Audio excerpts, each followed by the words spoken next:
Law of mass action. The law of mass action can be stated as follows.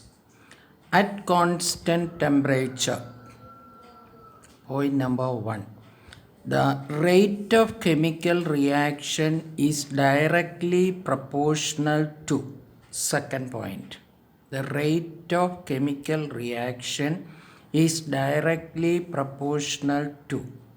Third point, the product of the active masses of the reacting species, that is the third point. Fourth point, with each active mass raised to the power equal to the stoichiometric coefficient of that species.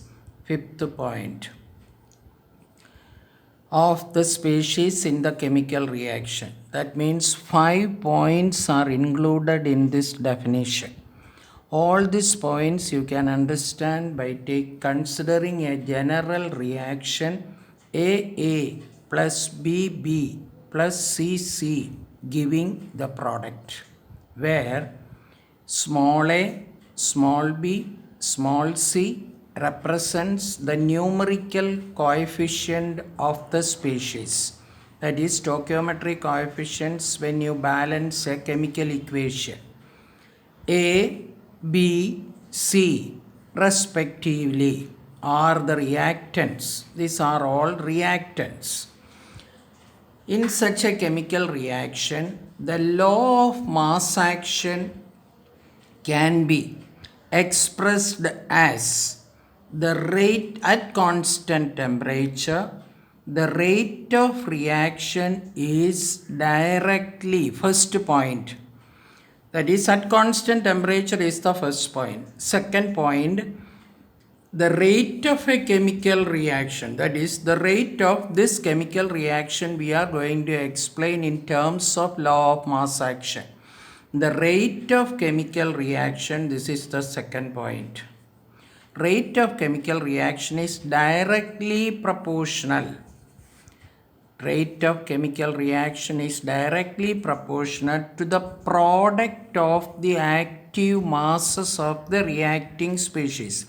Product of the active masses means the concentration of the reactant A, concentration that is normally expressed in a square bracket.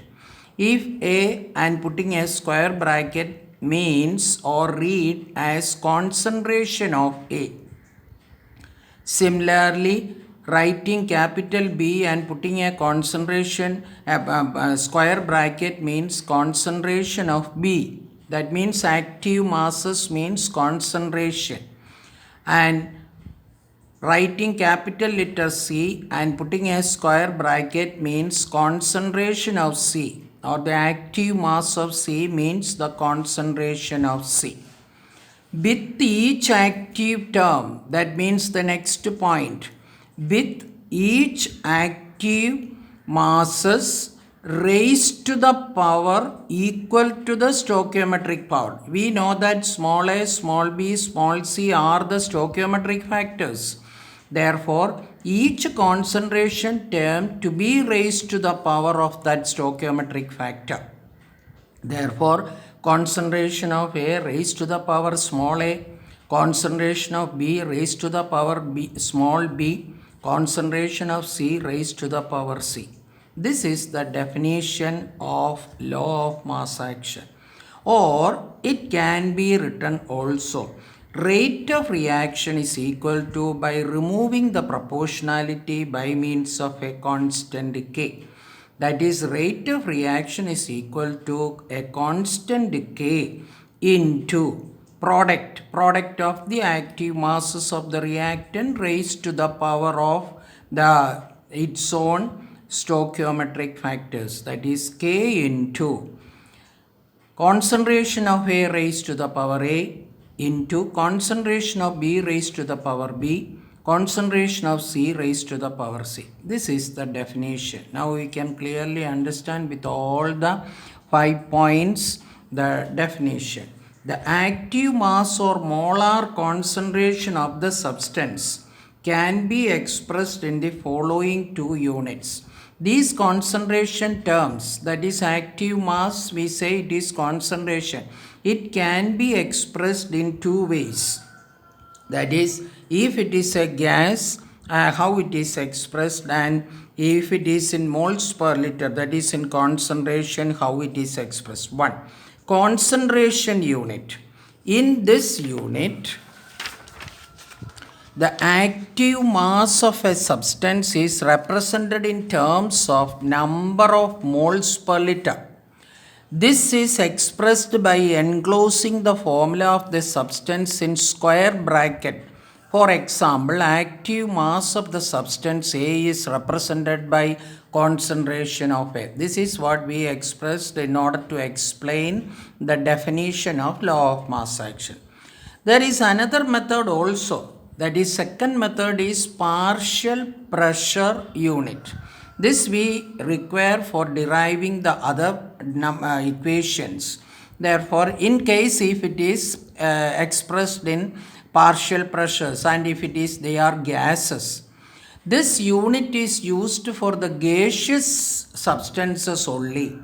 In this unit, the active mass of the gaseous substance is represented in terms of its partial pressure. This is because the partial pressure of a gas is proportional to the molar concentration at a given temperature. Give reason question can be asked. How the concentration of gases is expressed in molar concentration. We can express the partial pressure in molar concentration. How? For an ideal gas, PV is equal to nRT, or P is equal to N by V RT, because keeping the temperature constant, these both are considered as if it is constant. If T is constant, we can write P is directly proportional to N by V. N by V means it is the molar concentration. Therefore, the partial pressure unit is expressed because of the reason that partial pressure is directly proportional to the molar concentration.